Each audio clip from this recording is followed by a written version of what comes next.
Addressing fellow members of parliament, Hamata emphasized the importance of regulating private schools to ensure fairness, equality and ethical treatment of both educator and learners. Highlighting the pressing concerns surrounding unregulated practices within private schools, Hamata expressed his disapproval of private schools for allegedly not remunerating their teachers fairly. It is quite disheartening to note that some private schools in Namibia are neglecting their responsibility to provide fair wage to our educated teachers. These educators, who play a pivotal role in shaping the future of our nation, deserve adequate compensation for their tireless effort. It is imperative that we establish regulation to ensure private schools meet in several standards, fostering a supportive environment for educators. In addition to the issue of fair wages, Hamata raised alarm over reports of learners being expelled from schools due to unpaid fees.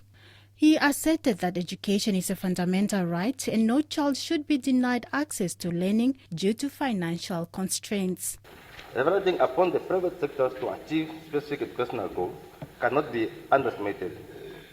Equally, the experience so far has been that the regulation creates entry and exit barriers in the provision of education by entrepreneurs, thereby reducing competition and keeping the cost of education high.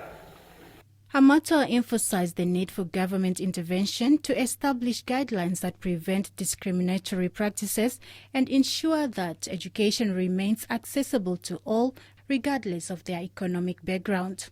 Contributing to the motion, Deputy Prime Minister John Mutora praised Hamata for addressing potential issues in the management, registration and oversight of private schools without making direct accusations. He referenced Article 20, subsection 4 of the Namibian Constitution, stressing the rights and standards that private educational institutions should uphold.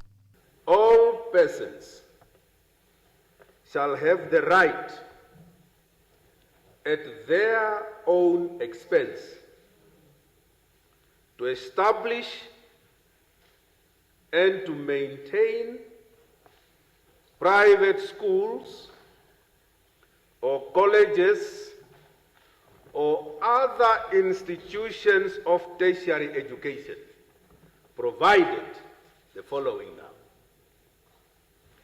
A, such schools, colleges or institutions of tertiary education are registered with a government department in accordance with any law authorizing and regulating such registration.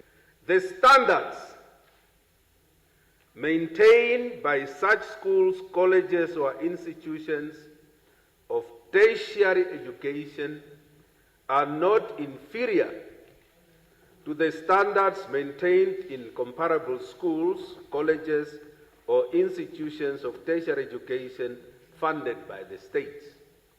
Serafiana Dunya, NBC News, Parliament.